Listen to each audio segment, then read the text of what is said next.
오늘 말씀은 누가복음 13장 22절부터 30절까지입니다. 예수께서 각 성 각 마을로 다니사 가르치시며 예루살렘으로 여행하시더니 어떤 사람이 여짜오되 주여 구원을 받는 자가 적으니이까 그들에게 이르시되 좁은 문으로 들어가기를 힘쓰라 내가 너희에게 이르노니 들어가기를 구하여도 못하는 자가 많으리라. 집주인이 일어나 문을 한 번 닫은 후에 너희가 밖에 서서 문을 두드리며 주여 열어주소서 하면 그가 대답하여 이르되 나는 너희가 어디에서 온 자인지 알지 못하노라 하리니 그때 너희가 말하되 우리는 주 앞에서 먹고 마셨으며 주는 또한 우리를 길거리에서 가르치셨나이다 하나 그가 너희에게 말하여 이르되 나는 너희가 어디에서 왔는지 알지 못하노라 행악하는 모든 자들아 나를 떠나가라 하리라. 너희가 아브라함과 이삭과 야곱과 모든 선지자는 하나님 나라에 있고 오직 너희는 밖에 쫓겨난 것을 볼 때에 거기서 슬피 울며 이를 갈리라. 사람들이 동서남북으로부터 와서 하나님의 나라 잔치에 참여하리니 보라 나중된 자로서 먼저 될 자도 있고 먼저 된 자로서 나중될 자도 있느니라 하시더라.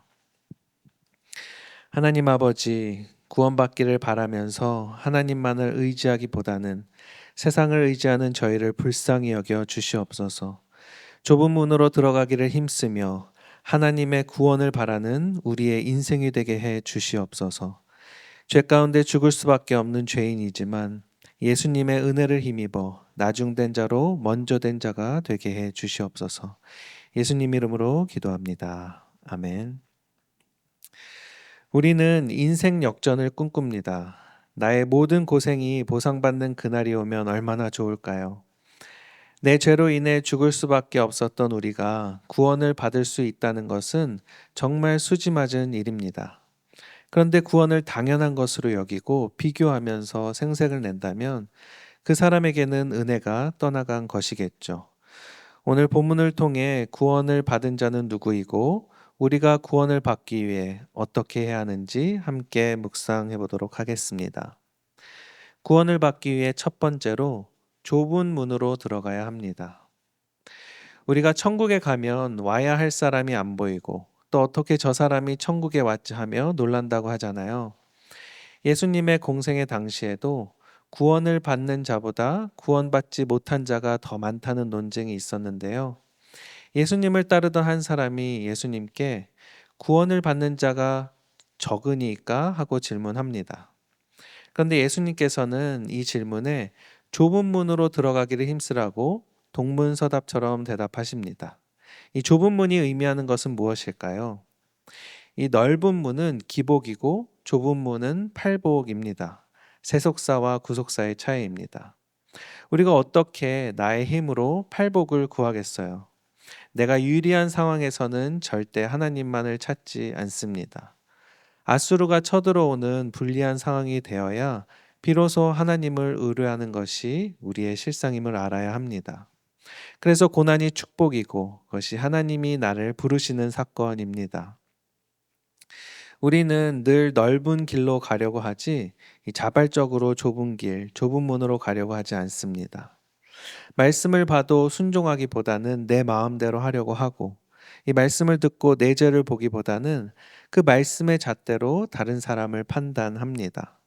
그는 나보다 옳도다라고 고백한 유다보다는 총리 요셉이 더 좋은 것입니다. 이 사람의 마음을 얻기보다 하나님의 마음을 기쁘시게 하는 삶을 사는 것이 이 좁은 길을 가는 것입니다. 이 넓은 길은 수많은 사람에게 인정받는 것이고 이 좁은 문은 한 사람을 사랑하는 것입니다. 저는 청년 때 많은 사람에게 인정을 구하는 삶을 살다 보니 이 한 사람에게 집중하지 못해서 결국 결혼이 잘 안 되고 있었습니다. 그러다가 우리들 교회 청년부에서 아내를 만났는데요. 당시에도 저는 여전히 주위에 많은 사람들과 얕고 넓은 관계들을 유지하며 지내고 있었습니다. 이 연애 당시의 아내는 제가 사역자가 된다고 해도 선교지로 부르실 수 있다고 해도 이 같이 갈 수 있다고 해주었던 유일한 사람이었는데요. 이 아내는 결혼하고 나서 저를 분별하고 그 말한 것을 매우 후회하더라고요. 그런데 저는 또 그런 아내의 말에 넘어가서 이런 자매가 어디 있나 싶어 놓치고 싶지 않았고 서로 속고 속이는 결혼을 했습니다. 비록 속고 속이는 결혼이었지만 결국 아내 덕분에 제 인정 중독을 끊어내지 못했던 그 관계들을 가지치기 하면서 이 좁은 길을 가기로 하니 이 비로소 결혼을 할 수가 있었습니다. 이 청년 때에는 결혼만 하면 구원받을 것 같았는데요. 제가 죄가 많아서 그런지 결혼과 동시에 진정한 고난이 시작되었습니다. 저는 늘 나의 힘인 성품을 의지하며 사람에게 인정받기를 구했는데 그러다 보니 거절도 잘 못하고 이 사람을 믿고 늘 퍼주면서 이 호구처럼 당하기만 했어도 제 주제를 알지 못했습니다. 하지만 결혼 후에 의지했던 부모님의 외면과 또 믿었던 아내와의 갈등 속에서 그 누구도 의지할 수 없는 한계 상황에 다다르니 성품도 소용이 없었고 능력도 무시당하고 돈도 없어지는 이 아수르의 공격 앞에서 밑동 잘린 나의 실체가 드러나 그때야 비로소 나의 힘을 내려놓고 하나님을 의지할 수밖에 없는 환경으로 인도해 주셨습니다. 구원을 받기 위해서 좁은 문으로 들어가기 힘쓰라고 하시는데 우리가 스스로 좁은 길을 걸어가지 못한다는 것을 알아야 합니다. 그래서 하나님께서 나의 구원을 위해 사건으로 찾아오십니다. 갈등 충만이 성령 충만한 환경임을 깨닫고 이 넓은 길에서 돌이켜 말씀에 순종함으로 좁은 길을 걸어가는 저와 여러분 되시기를 간절히 소망합니다. 구원을 받기 위해서 두 번째로 천국 문이 닫힌다는 것을 알아야 합니다. 이 살고 죽는 문제가 하나님께 있는 것과 같이 구원에 대한 주권도 하나님이 가지고 계십니다. 이 내 죄를 고백하면 용서해 주신다는 것은 이 두렵고 떨림으로 예수님을 의지하며 회개해야 할 문제이지 이 죄사함의 교리를 공식처럼 여기고 회개하면 되니까 하고 내 마음대로 살아도 된다는 뜻이 아닙니다. 예수님 시대의 바리새인들과 서기관들이 이 율법의 세부 조문을 만들어 지키면서 하나님과 가장 가까운 종교 지도자임을 자처했지만 자신의 기득권에 눈이 멀어 예수님이 오셨음에도 알아보지 못했듯이 이 복음이 전파된 이 시대에 우리가 예수님을 안다고 하면서 회개에 합당한 열매를 맺지 않고 말씀에 순종하는 것이 아닌 내 마음대로 행한다면 예수님은 우리를 모른다고 하실 거라는 말씀입니다. 주님은 행악하는 모든 자들아 나를 떠나가라고 하십니다. 이것은 우리의 행위가 올바라야 구원을 받는다는 행위 구원을 말씀하시는 게 아닙니다. 내 죄를 고백하고 은혜로 구원을 얻었다면 이 회개에 합당한 은혜 받은 자의 삶을 살라고 하시는 것입니다.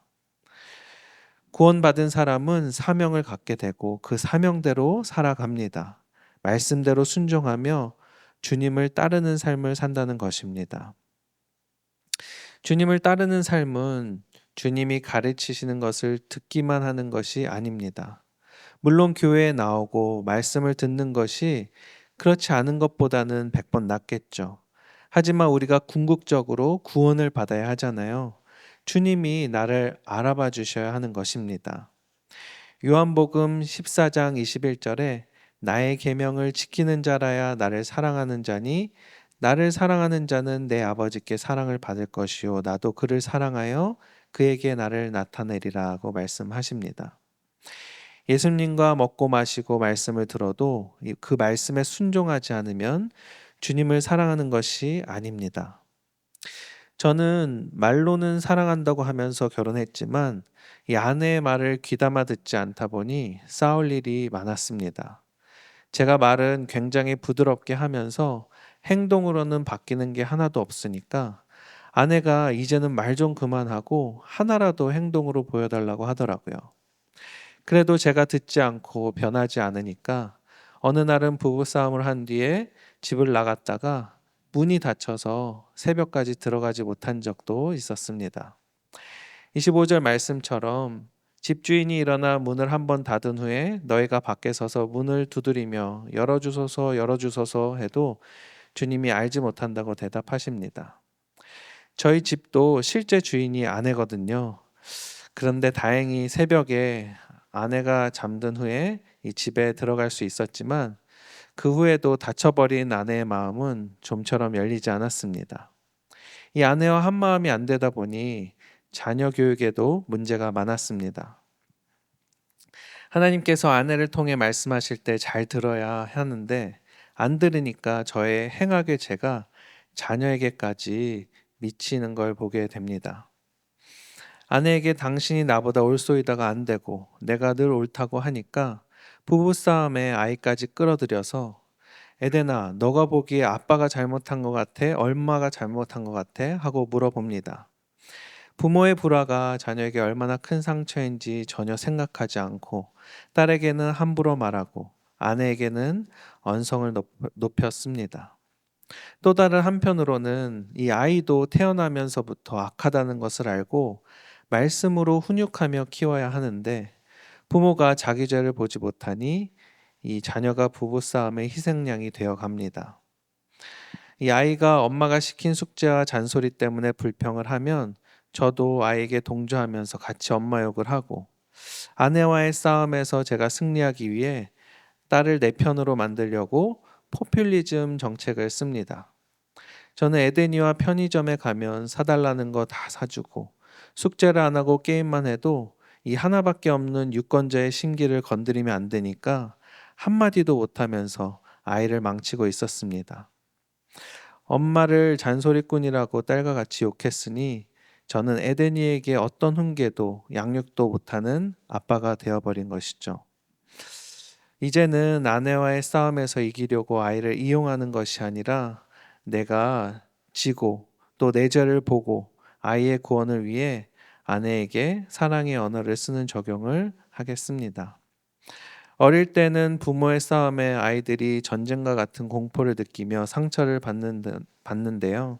이 아이가 컸다고 방심해서도 안 됩니다. 천국문이 닫히기 전에 하루라도 빨리 내 죄를 보고 남편과 아내에게 당신이 나보다 옳습니다 하는 것이 바로 좁은 문으로 들어가는 적용입니다. 한번 닫히면 다시 열 수 없습니다. 시간이 얼마 남지 않았습니다. 오늘 말씀을 듣고 바로 돌이키는 저와 여러분 되시기를 소망합니다.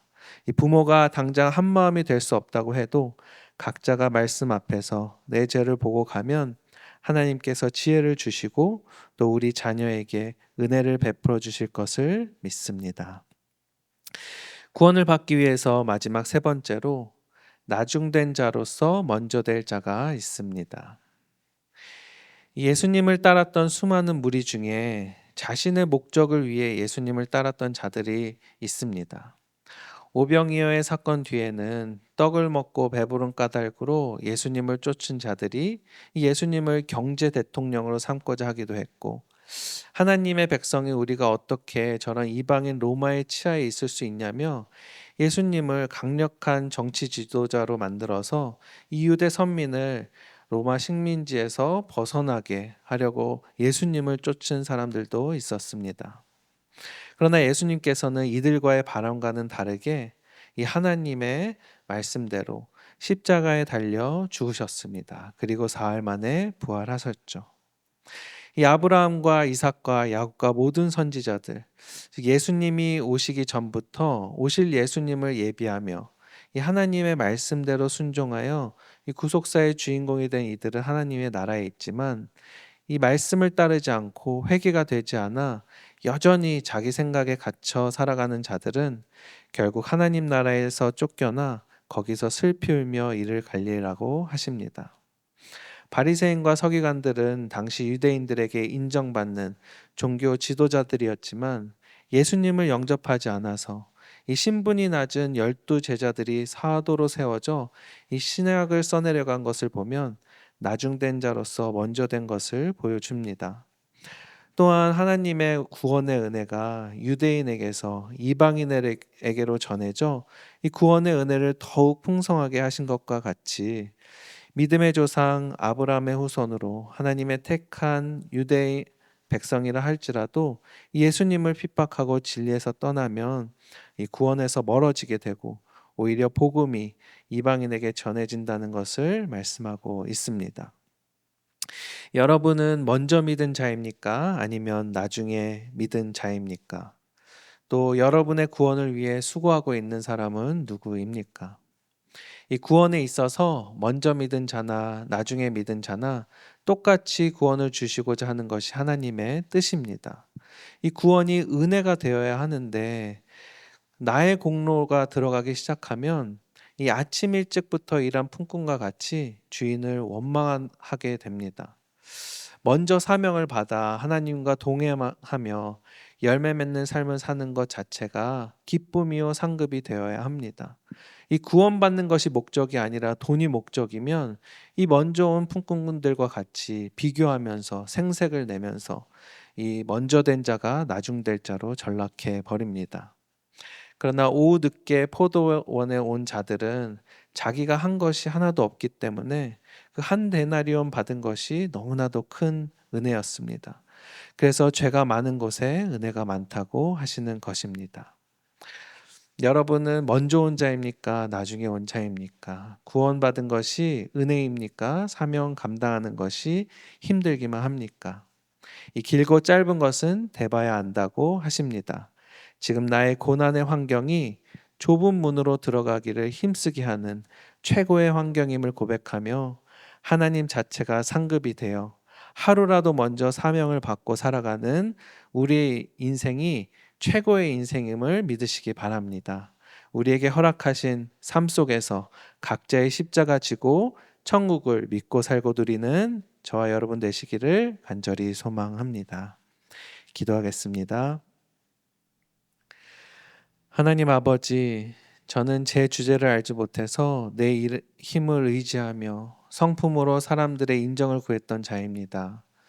이 멸망으로 인도하는 넓은 길을 가는 줄도 모른 채 죽어가는 제 삶 가운데 집이 망하는 사건과 부부관계의 고난으로 찾아와 주셔서 저의 악함을 깨닫고 돌이키게 해주심에 감사합니다. 천국문이 닫힐 수 있다는 긴박한 마음을 허락해 주셔서 애통하는 마음으로 구원의 사명을 위해 나아가게 하시고 하나님이 상급이 되어 구원의 사명을 이루어가는 가장 복된 삶을 살아가게 해 주시옵소서. 내 힘을 의지했던 것이 꺾이고 나에게 불리한 상황을 허락하신 것이 하나님만 의지하게 하시려는 최고의 세팅임을 믿고 오직 주님께만 의뢰하는 우리의 인생이 되게 해 주시옵소서. 이 나라가 혼란한 가운데 있습니다. 불쌍히 여겨 주시고 하나님을 더욱 의뢰하는 이 나라 이 백성이 되게 해 주시옵소서. 하나님을 두려워하는 위정자를 세워 주시옵소서.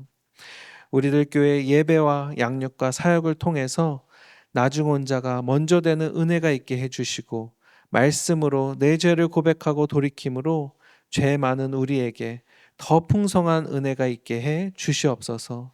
오늘 주일 예배에 기름 부어 주셔서 말씀 전하시는 담임 목사님을 강건하게 붙들어 주시고 한 사람이 살아나고 한 가정이 회복되는 놀라운 은혜를 허락해 주시옵소서. 나를 구원하신 예수 그리스도 이름으로 기도합니다. 아멘. 이 시간 각자의 기도 제목을 가지고 계속 기도하시겠습니다.